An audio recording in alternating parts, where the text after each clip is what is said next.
오늘 우리는 마태복음 7장 3절에서 5절 말씀을 중심으로 좌우여 내 들보를 보다라는 주제로 생각해 봅니다. 이제 이번 주에는 다음 주 수요일 우리 민족 명절 설날입니다. 그러나 지금 대한민국은 탄핵으로 인하여 온 세상이 힘을 잃고 있습니다. 그럼에도 불구하고 모두도 자기 자신들의 진영의 논리에 따라서 좌우가 서로 기선을 잡고 마구잡이로 해보고자 하는 그런 욕심의 혈안이 되어졌습니다. 국민들은 모두가 피해자가 되어 있음에도 불구하고 그 진영에 휩쓸려 끌려가고 있으면서도 모르고 같은 장단에 춤을 추고 있는 모습입니다.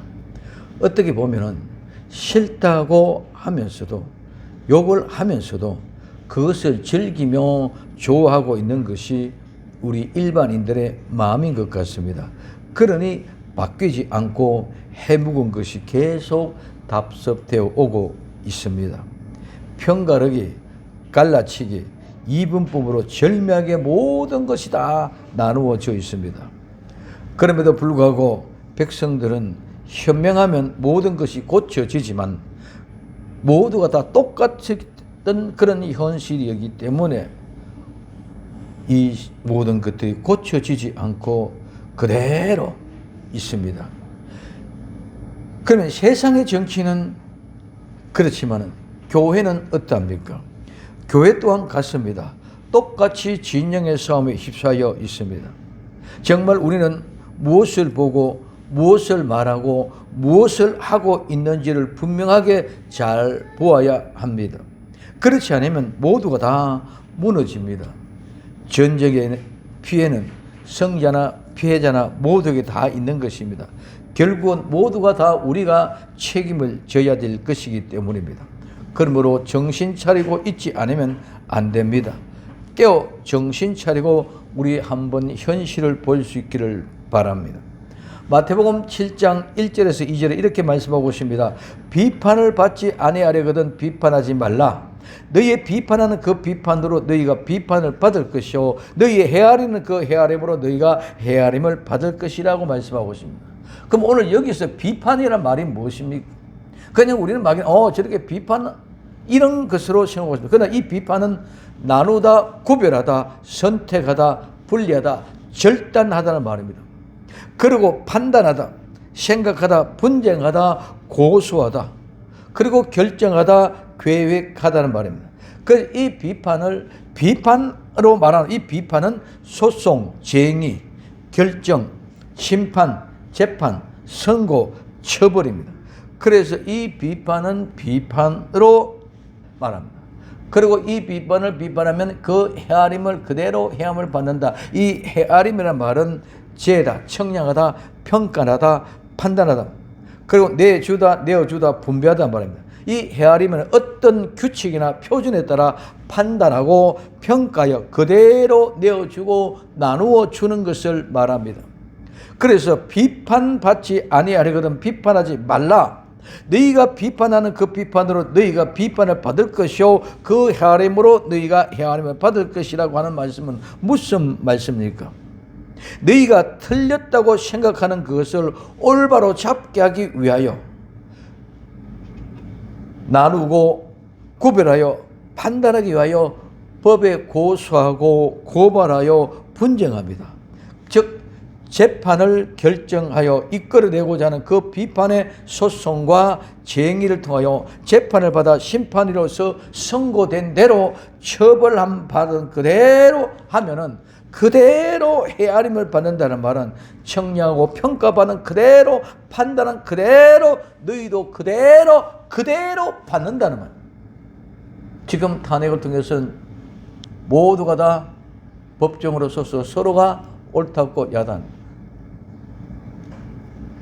오늘날 정치 현실, 사회 현실을 오늘 마태복음 7장 1절에서 2절 그대로 말씀하고 있는 것 같습니다. 대통령의 탄핵, 국무위원의 탄핵, 지금은 자기 자신의 생각이 옳고 그름을 통해서 이익과 손해를 끼치는 것이 아니라 이제는 이 모든 일이 우리나라의 국운이 걸려 있는 문제입니다. 대통령을 탄핵하는 과정에 모두가 이와 같이 진행되어지고 있는 것입니다. 그러므로 우리는 이 사실을 명심하고 오늘 본문을 생각해 보고자 합니다. 첫째, 형제의 눈 속에 있는 티입니다. 마태복음 7장 3절에 어찌하여 형제의 눈 속에 있는 티는 보고 내 눈 속에 있는 들보는 깨닫지 못하느냐고 말씀하셨습니다.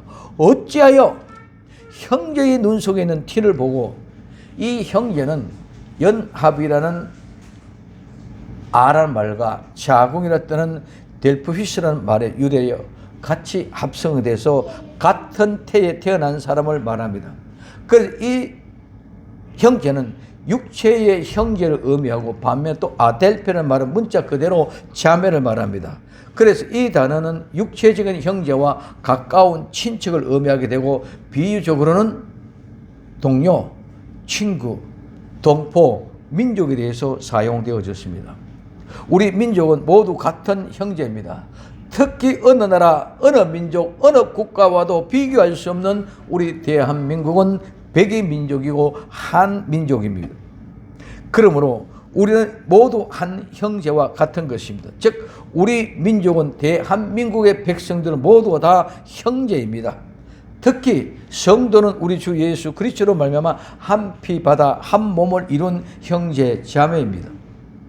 그런데 지금 우리의 현실을 보면 형제 자매라고 볼 수 없는 원수와 같이 내가 죽어야 내가 살고 내가 망해야 내가 흥한다는 그런 적대적인 모습밖에 나타나고 있지 않습니다. 인간은 모두 사회적인 동물입니다. 그러므로 절대는 혼자는 살아갈 수 없는 존재가 인간입니다. 그럼에도 우선 내 욕심 때문에 모두가 이런 적대감, 그래서 이 적대감은 형제의 사랑도 모두 파괴시키고 나라와 민족도 모두 파멸시키고 그리고 교회도 모두 파괴시키는 엄청난 범죄를 저지르고 있다는 사실을 우리는 모르고 있습니다. 여기에서 내 진영이 아니면 모두 죄인이고 원수입니다. 없어져야 될 대상으로 생각하고 싸우고 있습니다. 좌는 좌, 우는 우, 보수는 보수, 진보는 진보밖에 없습니다. 그러나 성경은 분명히 말씀하고 있습니다. 비판을 받지 않으려고 하려면 비판하지 말라.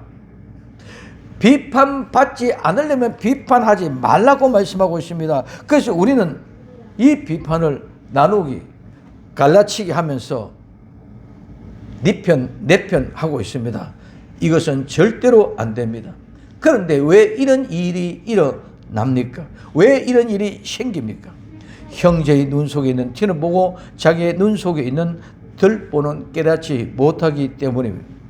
왜 형제의 눈 속에 있는 티는 보고 자기의 눈 속에 있는 들보를 보지 못합니까? 이는 선악과를 먹음으로 죄가 들어와서 모두가 다 자기가 하나님과 같이 되었기 때문입니다. 창세기 3장 5절에 너희가 그것을 먹는 날에는 너희 눈이 밝아 하나님과 같이 되어 선악을 알 줄을 하나님이 아심이라고 말씀하고 있습니다. 자기가 선악을 아는 일에, 즉 옳고 그름을 아는 일에 하나님과 같이 되어서 자기가 판단한 비판은 올바르다고 생각하고 있기 때문입니다. 다른 사람이 생각하는 비판, 판단은 틀리고 자기가 생각하는 비판은 올바르다고 생각하기 때문입니다. 우리의 권력은 입법, 사법, 행정, 사무권이 분리가 되어져 있습니다. 그런데 이 자체가 이제는 아무런 의미가 없고 어느 진영의 사람이 많으냐 적으냐에 따라서 민주주의의 다수결의 원칙으로 모든 것이 생각이 되어져 있습니다. 그러나 마지막 때 우리는 적그리스도 적그리스도로 얘기 많이 합니다. 이 적그리스도는 공산주의, 전제주의 체제를 가지고 나타날 것입니다. 교회는, 성도는 어떤 사람이 되어야 합니까? 예수님을 믿으면 죄 용서를 받고 죄와 상관없는 사람이 되어야 합니다. 즉 선악과를 먹기 전의 상태가 죄와 상관없는 상태입니다. 그러므로 선악과를 먹기 전에는 선악을 몰랐습니다. 즉 옳고 그름을 몰랐습니다. 모두가 하나님께서 하시는 일이기 때문에 성도는 모두 하나님께 맡기고 하나님과 함께하는 평안 가운데 하나님 앞에는 예밖에 없는 줄 믿으시기 바랍니다. 고린도 후서 1장 19절에서 20절에 우리 곧 나와 실라노와 디모데로 말미암아 너희 가운데 전파된 하나님의 아들 예수 그리스도는 예하고 아니라 함이 되지 아니하였으니 저에게는 예만 되었느니라. 하나님의 약속은 얼마든지 그리스도 안에서 예가 되나니 그런 즉 그로 말미암아 우리가 아멘하여 하나님께 영광을 돌리게 되느니라고 말씀하고 있습니다. 사람의 말과 지식이 아니라 하나님의 말씀에는 예밖에 없습니다. 죄와 상관없는 사람은 선과 악을 모르기 때문에 판단하거나 비판을 할 수가 없습니다. 죄가 없는 사람은 옳고 그름을 알 수 없기 때문에 남을 정죄할 수 없습니다. 오직 하나님의 말씀에만 예밖에 없다는 것입니다. 그러면 우린 지금 현실에서 그냥 손 놓고 가만히 있어야만 한다는 말입니까? 아닙니다. 교회 안에서 일어난 모든 잘못된 것은 모두 나와 같은 목사님들의 잘못됨과 타락으로 인함입니다. 그러므로 회개하며 용서를 구하고 새로운 사람으로 변화되는 모든 것이 새로워지는 변화를 믿고 순종해야 되는 것이 교회에 우리가 해야 될 일인 줄 믿으시기 바랍니다. 교회의 타락은 이 세상의 죄악과 함께 교회와 정치가 하나 되어 서로가 서로를 이용하는 즉 빅데이터뿐입니다. 기독교는 절대로 종교가 아닙니다. 생명 자체입니다. 그런데 종교로 약화시켜서 세상과 하나 되는 숫자의 논리와 성공의 실패의 논리에 갇혀 있을 뿐입니다. 회개하지 않으면 모두가 죽습니다. 반드시 회개하고 죄 용서를 받아야만 합니다. 교회가 바로 서서 세상을 향하여 복음을 외치지 못하고 오히려 세상을 본을 보고 따라가니 어떻게 바로 설 수가 있고 변화가 될 수 있겠습니까? 두 번째, 티와 들보입니다. 마태복음 7장 4절에 보라 내 눈 속에 들보가 있는데 어찌하여 형제에게 말하기를 나로 내 눈 속에 있는 티를 빼게 하라 하겠느냐고 말씀하고 있습니다. 눈 속에 있는 티와 들보입니다. 눈 속에 있는 티, 들보가 무엇입니까? 눈 속에 티가 들어가면 눈을 뜨지 못합니다. 병원에 가서 그 티를 꽂아내야 됩니다. 티가 들어가면 보지를 못합니다. 즉 눈 속에는 티가 들어갈 수가 없다는 것입니다. 더더욱 들보는 들어간다는 것은 생각을 더 할 수 없습니다. 형제의 눈 속에 있는 티를 보고 내 눈 속에 있는 들보를 깨닫지 못하고 형제에게 내 눈 속에 있는 티를 빼라 하겠느냐 하고 말씀합니다. 첫째, 눈 속에 있는 티를 보고 이 눈은 그냥 옷 말하는 일반 눈이 아니라 이 눈은 눈동자, 눈을 말하는데 일반적으로 사용하는 눈과는 다릅니다. 이 눈은 주변의 세계와 접촉해서 가장 훌륭한 매개체로 이 눈은 보고 지각하고 깨닫는 기관입니다. 그러므로 이 눈은 비유적으로 가장 소유중하고 사랑스러운 것을 말합니다. 눈 속에 있는 이라는 말은 눈 안에 있는 것을 말합니다. 그럼 눈 안에 있는 것은 무슨 말입니까? 눈 속에 눈으로 보고 깨닫는 지각을 말한다는 것입니다. 눈 안에 있는 이 티가 아니라 눈으로 보고 판단하는 그 지각, 즉 옳고 그름을 말한다는 것입니다. 그러므로 이 눈 속으로 눈 안으로 이 말이 깨닫는 것을 말하고 있냐면 이 티는 마른 줄기나 잔가지, 짚입니다. 티, 깨어진 조각으로 마른 줄기 또는 잔가지, 집, 왕겨나 여물을 의미합니다. 이 티는 집을 지을 때 볼을 세우고 그 사이 중간에 공간을 세우는 나뭇가지나 짚을 엮어서 중간에 채우고 여물같이 썰어서 진흙과 벽으로 반죽을 해서 그 진흙을 벽에 발라서 벽을 만드는 것입니다. 오늘날 건축물의 구조로는 빔을 받고 사이에 벽돌을 쌓는 것과 같은 것이 티입니다. 들보와 티를 말할 때 비유적으로는 티는 작은 결점을 말합니다. 두 번째, 보고. 이 보고나는 눈의 기능을 더 강조합니다. 눈은 알아차리다, 인지하다, 심지어 통찰하다, 간파하다는 의미로 사용되어져 있습니다. 그래서 눈은 티를 보고, 두 번째, 내 눈 속에 있는 들보, 내 눈 속에, 내라는 말은 자기 자신을 말합니다. 내 자신에 속한, 개인적으로 내게 속한 것을 말합니다.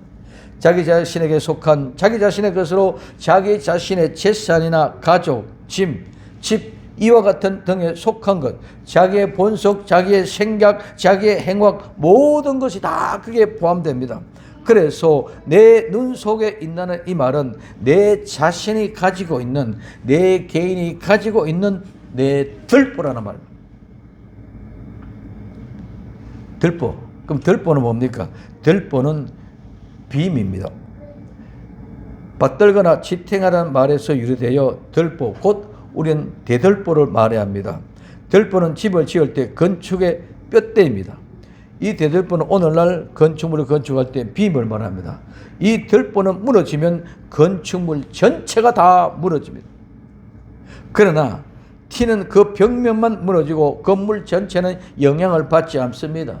이 들보는 건물 자체로 들보가 무너지면 타인의 모든 것, 티와 함께 모든 건물이 다 무너짐을 말합니다.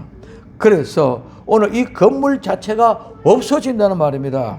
이 들보는, 빔은 건축물 자체의 뼈대입니다. 이는 비판을 말할 때는 비판하는 사람을 말합니다. 즉, 티는 건물의 이런 벽면과 같은 것이고, 벽돌을 쌓아내는 벽돌, 이거는 그냥 깨트려가지고 다시 다른 구조물로 만들 수가 있습니다. 옛날에는 시골에서는 이런 모든 것도 아니기 때문에 나무 기둥을 씌우고 그 새우 벽돌 사이에다가 나무나 짚을 엮어서 여물과 같이 짚을 잘라서 진흙과 섞어서 그 벽에 발라서 집을 만들어져 갔습니다. 그래서 이 티는 장가지는 무너져도 다시 씌우면 되는 것입니다.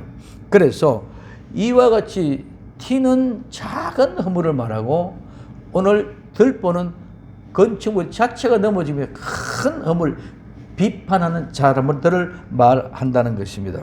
그래서 형제의 눈에 있는 티는 지극히 작은 자범죄와 같은 실수와 같은 죄들입니다.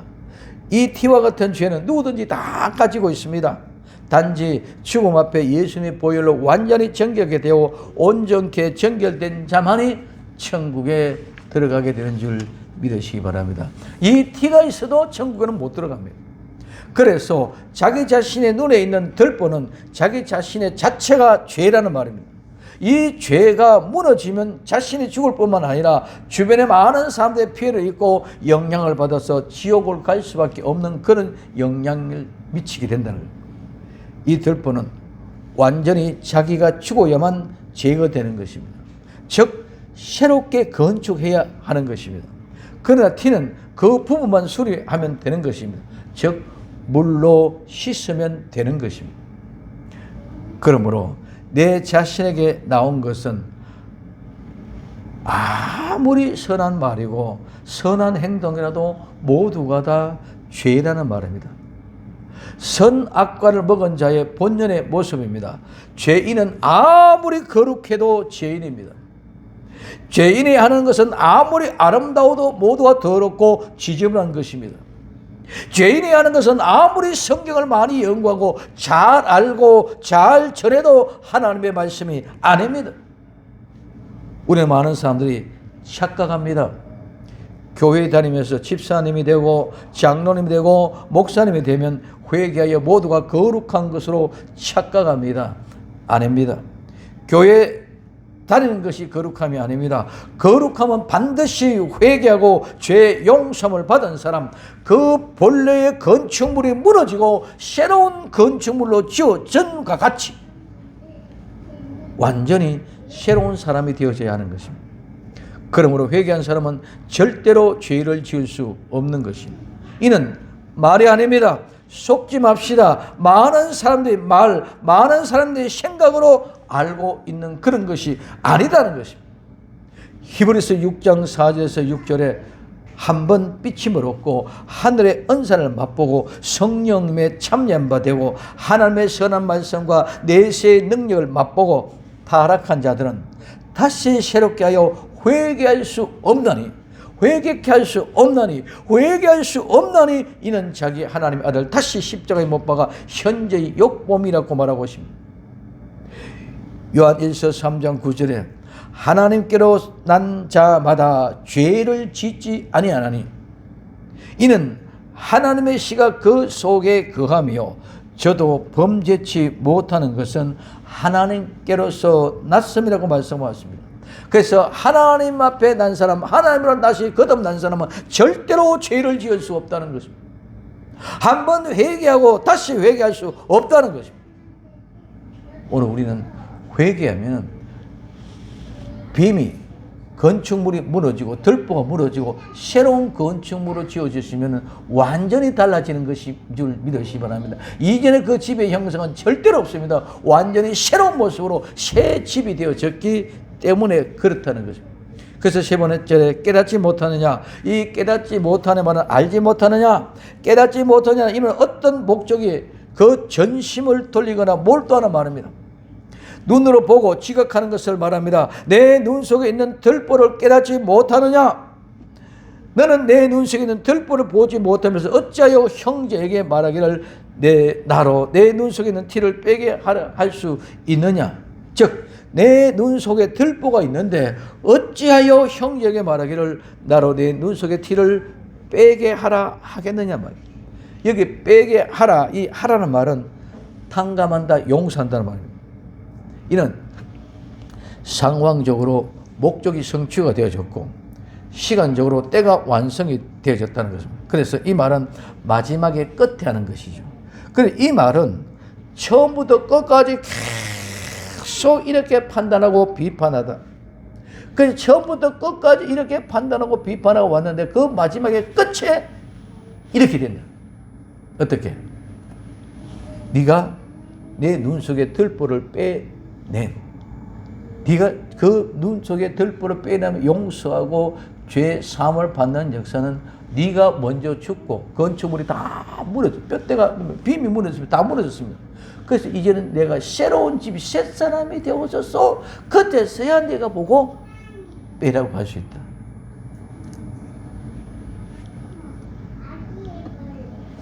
오늘 우리는 나 자신은 모르고 우리는 습관이라 오늘 모든 것들이 습관이 되어져 가는 과정은 계속 답습되고 훈련되어져서 습관이 되어져 갑니다. 그렇기 때문에 이 습관을 이루기 위해 답습되고 훈련되어져 나 자신도 모르게 그렇게 습관화되어져 버리고 많은 이런 모습이 아니라 이제는 정말 완전히 그 습관이 아니라 그 집이 무너지고 들보가 무너지고 새로운 건축물로 새 집을 지어서 새 사람이 되는 거룩한 역사의 주인공이 될 수 있기를 예수님의 이름으로 부탁을 드립니다. 세 번째, 외식하는 자여. 마태복음 7장 5절에 외식하는 자여 먼저 내 눈 속에 들보를 빼어라. 그 후에 밝히 보고 형제의 눈 속에 티를 빼리라. 이 첫째 외식하는 자, 이 외식하는 자는 위선자입니다. 사칭하는 자, 위선자로서 가장하다, 뭐뭐같이 꿈이다, 속이다는 말에서 유래되어 거짓 사기꾼을 말하는 것이 바로 외식하는 사람입니다. 모양과 그렇게 모습을 보여서 사기꾼, 속에는 일인데 겉에는 양과 같은 것입니다. 그래서 이 외식하는 자여, 이 사기꾼들아, 먼저는 말은 시간적으로 가장 먼저 최초로 내 눈 속에 들보를 빼내라는 것입니다. 여기 빼내는 말은 완전 쫓아내버리라. 집어내다, 뭐로부터 던지다, 콕 집어내다는 말입니다. 그래서 시간적으로 가장 먼저 형제의 눈에 티를 보기 전에 내 눈에 들보를 먼저 빼라. 들보를 쫓아내라. 들보를 완전히 무너뜨리고 없애버리라. 그 후에 내가 보고 내가 밝히 보고, 이 밝히 본다는 말은 눈여겨보다, 꿰뚫어보다, 눈을 뜨다, 똑똑이보다 분명히 보다는 말입니다. 그래서 형제의 눈 속에 티를 빼라고 말하기 전에 너는 네 눈 속에 먼저 내 들보를 빼어라. 그리고 내가 내 눈 속에 있는 들보가 빠지고 나면은 그때 내가 밝히 보고 내 형제의 눈 속에 티를 빼라 하라고 하십니다. 예수님 말씀하십니다. 이 사기꾼들아, 내 눈 속에 있는 들보를 집어내버리고 그리고 난 후에 네가 밝히 보고 똑똑히 보고 티를 빼라고 얘기하라. 오늘 우리는 분명히 외식하는 자는 사기꾼이도 거짓 사기꾼이라고 말합니다. 그러니 그들에게 분명히 보라고 말씀하고 있습니다. 오늘날 우리는 싸우고 있는 모든 자들이 똑같은 이와 같은 외식하는 자들의 모습입니다. 싸우고 있는 자 모두가 위선자이며 사기꾼들입니다. 그리고 함께 소동하며 동료하며 춤추고 따라가는 사람들도 똑같이 마찬가지입니다. 마귀를 따라가는 자는 마귀와 똑같은 자들입니다. 하나님의 성령의 인도를 받는 사람은 성령의 인도로 똑같은 사람들입니다. 그래서 위선자 사기꾼들이기 때문에 나는 옳고 니는 틀렸다는 밖에 안 된다는 것입니다. 그러므로 좌와 우여 여러분들이 하는 말은 모두 다 맞는 말입니다. 그러나 여러분들의 눈 속에 있는 들보는 어떻게 하겠습니까? 여러분들이 회개하여 죄가 죽지 않고는 아무것도 할 수 없는 죄인입니다. 죄인은 모두 분명히 죽습니다. 죽으면 여러분들이 추구하는 모든 것은 아무런 의미가 없습니다. 죽은 자에게 대통령이 되면 무슨 의미가 있습니까? 세계의 수많은 지성인들이, 권력가들이, 세력가들이 추구했던 그 모든 것들이 그들이 어떻게 하였습니까? 모두 나 자체가 들보가 죄이기 때문에 보지 못했을 뿐입니다. 내 자신 스스로는 절대로 죄를 발견할 수 없습니다. 죄가 어떻게 죄를 발견할 수 있습니까? 죽은 자는 살아있는 자를 어떻게 알 수 있습니까? 죽은 자는 산 자를 구분할 수가 없습니다. 그러나 산 자는 죽은 자를 구분할 수 있고 알 수 있습니다. 이제 우리 모두 예수 그리스도 앞에 나와 죄를 발견하고 죄 용서를 받고 선과 악도 모르고 옳고 그름도 모르면서 잘난치 않은 어리석음 모두가 다 내려놓고 참된 평안과 안식을 누리며 이 나라와 이 민족을 다시 회복시킬 수 있는 복된 지도자들, 복된 대한민국의 백성들이 다 될 수 있기를 예수님의 이름으로 부탁을 드립니다. 기도합니다. 사랑하는 주님 감사합니다. 우리는 내 눈에 있는 들보는 보지 못하면서 상대방에 있는 티를 보고 빼라고 야단 법석입니다. 주님, 우리 모두가 믿음으로 깨어 우리 주님께 영광 돌리며 우리 주심 내 자신의 들보를 보고 예수님 앞에 나와 모든 죄와 허물을 용서받고 똑똑히 보고 분명히 볼 수 있는 눈을 열어 주옵소서. 다시 오실 예수님의 이름으로 기도드립니다. 아멘.